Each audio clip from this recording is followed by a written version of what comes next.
Hello friends, આજે આપણે લીંબુના શરબતનું પ્રીમિક્સ બનાવીશું. જો આ પ્રીમિક્સ તૈયાર હશે ને તો નાના બાળકોથી માંડીને મોટા સુધી બધા જ ફક્ત 10 જ સેકન્ડમાં લીંબુનું શરબત બનાવીને તૈયાર કરી શકશે. તો ગેસ ચાલુ કર્યા વગર કે તાપમાં તપાવ્યા વગર અને કોઈપણ જાતના પ્રિઝર્વેટિવ્સ ઉમેર્યા વગર ફ્રીજની બહાર જ આખું વર્ષ સ્ટોર કરી શકાય એ રીતે બનાવીશું. એકદમ ઇઝી અને સિમ્પલ રેસીપી છે. પ્રીમિક્સ તૈયાર હોય તો ગ્લાસમાં ફક્ત 2 ટેબલ સ્પૂન જેટલું પ્રીમિક્સ ઉમેરો અને પાણી ઉમેરી મિક્સ કરો એટલે ફક્ત 10 જ સેકન્ડમાં ઠંડુ લીંબુનું શરબત બનીને તૈયાર થઈ જાય. તો હું છું નિરાલી અને નિરાલીસ કિચનમાં તમારું સ્વાગત છે. તો ચાલો બનાવવાનું શરૂ કરીએ. તો પ્રીમિક્સ બનાવવા માટે અત્યારે મેં 500 ગ્રામ લીંબુ લીધા છે. પ્રીમિક્સ બનાવવા માટે આ રીતના પીળા અને તાજા લીંબુનો ઉપયોગ કરવાનો અને બની શકે તો જે દિવસે તમારે પ્રીમિક્સ બનાવવાનું હોય એ દિવસે તાજા જ લીંબુ માર્કેટમાંથી લાવવાના અને ફ્રીજમાં નહીં મૂકવાના, બહાર જ રાખવાના. લીંબુને મેં સારી રીતે ધોઈ લીધા છે. હવે લીંબુને હંમેશા આ રીતે જ્યાં થોડું ગાંઠ જેવું હોય ત્યાંથી કટ નહીં કરવાનું, આડું કટ કરવાનું, ઊભું નહીં કરવાનું. આ રીતે પાતળી છાલના લીંબુની પસંદગી કરવાની. હવે એક ગળણી અને એક બોલ લઈ લઈશું અને આ રીતે લીંબુનો રસ કાઢી લઈશું જેથી એમાં બિલકુલ બીજ ના આવે.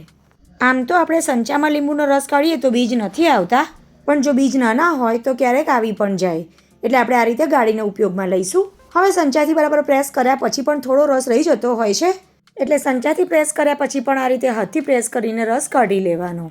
અને એકવાર રસ કાઢ્યા પછી એ જ લીંબુના ટુકડા પર બીજો ટુકડો મૂકીને રસ નહીં કાઢવાનો, નહીં તો બની શકે કે લીંબુના છાલની કડવાશ આવી જાય. તો એક લીંબુનો રસ મેં કાઢી લીધો છે અને આ જ રીતે આપણે બાકીના બધા જ લીંબુનો રસ પહેલાં કાઢી લઈશું. તો 500 ગ્રામ લીંબુનો રસ મેં અત્યારે કાઢીને તૈયાર કરી લીધો છે, પણ લીંબુના રસને આપણે મેઝરિંગ કપથી પણ મેઝર કરીશું. હવે લીંબુની આ છાલને ફેંકી ના દેતા તાંબા પિત્તળના વાસણ ઘસવામાં એનો ઉપયોગ કરી શકાય. હવે આ રસને આપણે મેઝર કરીશું જેથી એમાં ખાંડ કેટલી ઉમેરવી એનું પરફેક્ટ માપ મળી જાય.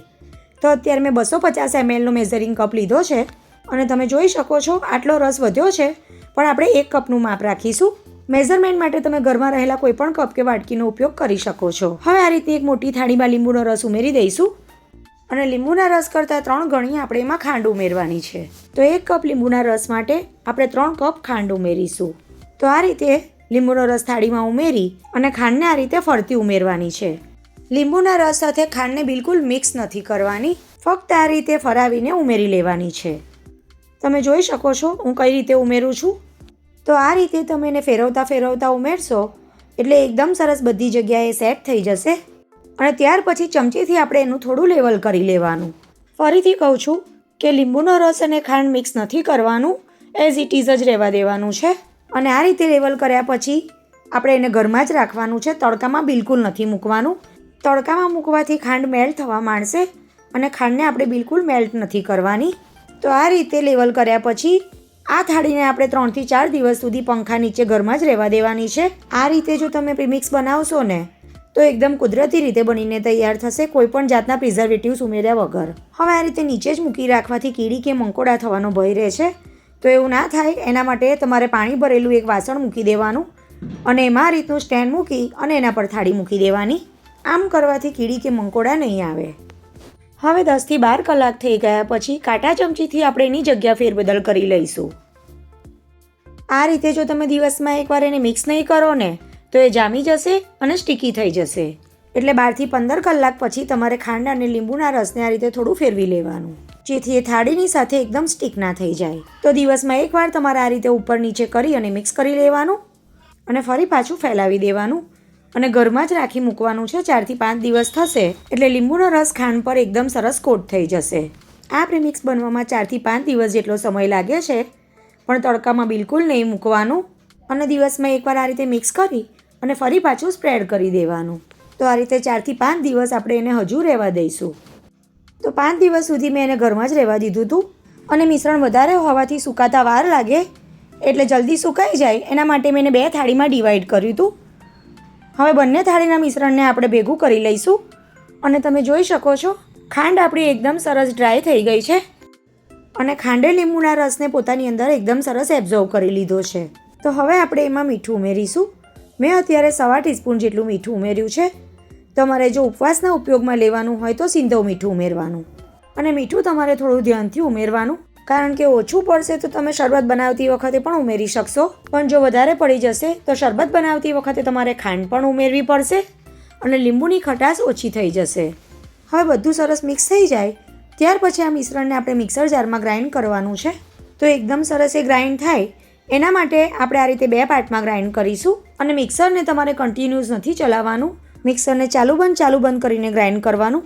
જો તમે કન્ટિન્યુઅસ ચલાવશો ને તો મિક્સરની મોટર ગરમ થશે અને બની શકે કે એના લીધે મોઇસ્ચર આવી જાય. ગ્રાઇન્ડ કર્યા પછી તમે જોઈ શકો છો કેટલો સરસ પાવડર આપણો બનીને તૈયાર થયો છે, અને એ પણ કુદરતી રીતે. અને આ પાવડરને તમે બહાર ફ્રીઝ વગર 1 વર્ષ સુધી સ્ટોર કરી શકો છો. સ્ટોર કરવા માટે કોઈ પણ એરટાઇટ કન્ટેનર લેવાનું અને સારી રીતે ધોઈ અને તડકામાં તપાવીને ઉપયોગમાં લેવાનું. કારણ કે થોડું પણ ભીનું રહી જશે ને તો એમાં લમ્સ પડી જશે. અને જો ક્યારેક એવું થઈ જાય તો ગભરાવાની બિલકુલ જરૂર નથી. ફરી એકવાર મિક્સરમાં ચલાવી લેવાનું તો લમ્સ તૂટી જશે. અહીં જો તમારે આદુ અને ફુદીનાનું ફ્લેવર જોઈતું હોય તો લીંબુના રસની સાથે આદુનો રસ ઉમેરી દેવાનો અને ગ્રાઇન્ડ કરતી વખતે ફુદીનાનો પાવડર ઉમેરી દેવાનો. હવે એમાંથી શરબત બનાવવા માટે 1 ટેબલસ્પૂન જેટલા સબ્જા એટલે કે તકમરિયાને અડધો કપ પાણીમાં પલાળી દઈશું. ઓપ્શનલ છે, પણ આનાથી પેટને ઠંડક મળે છે અને ગરમીમાં રાહત મળે છે. પણ તમને જો ના ગમતા હોય તો બિલકુલ સ્કીપ કરી શકાય. ફક્ત અડધી મિનિટ તમે એને પલાળશો ને એટલે એકદમ સરસ ફૂલી જશે. હવે 2 ગ્લાસ શરબત બનાવવા માટે બંને ગ્લાસમાં 2 ટેબલસ્પૂન જેટલું પ્રીમિક્સ ઉમેરી દેવાનું અને એમાં એકદમ સરસ ઠંડુ પાણી ઉમેરી દેવાનું. ગ્લાસની સાઇઝ જેટલી હોય એ પ્રમાણે તમારે પ્રીમિક્સ ઉમેરવાનું. આ રીતે મિક્સ કરી દઈશું. આ ટાઈમે તમે શેકેલા જીરાનો પાવડર પણ ઉમેરી શકો અથવા ફ્રેશ ફુદીનાના પાન પણ તોડીને ઉમેરી શકાય. તમે જોઈ શકો છો કે આપણે જે પ્રીમિક્સ ઉમેર્યું એ એકદમ સરસ ઓગળી ગયું છે અને લીંબુનું શરબત આપણું બનીને તૈયાર થઈ ગયું છે. હવે આપણે મિક્સ કર્યું ત્યાં સુધીમાં સબ્જા પણ એકદમ સરસ પલળી ગયા છે. તો બંને ગ્લાસમાં અત્યારે હું 1 ટીસ્પૂન જેટલા સબ્જા ઉમેરી રહી છું. તમને જો ઓછા ગમતા હોય તો ઓછા અને વધારે ગમતા હોય તો વધારે પણ ઉમેરી શકાય. મિક્સ કરી લઈશું બરાબર. અને મિક્સ કરી લીધા પછી લીંબુના સ્લાઇસ ઉમેરી દઈશું.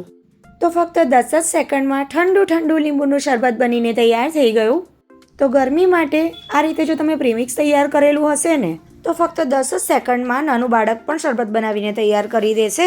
તો લીંબુ મોંઘા થઈ જાય એ પહેલાં પેટને ઠંડક આપે એવું લીંબુના શરબતનું આ પ્રીમિક્સ બનાવીને તૈયાર કરી લેજો. અને આજની આ લીંબુ શરબતના પ્રીમિક્સની રેસીપી તમને સારી અને ઉપયોગી લાગી હોય તો વિડીયોને લાઇક કરજો અને તમારા ફ્રેન્ડ્સ ફેમિલી સાથે શેર કરી અમારી ચેનલ નિરાલીસ કિચનને સબસ્ક્રાઈબ કરજો. તો ફરી મળીશું એક નવી રેસીપી સાથે. આવજો.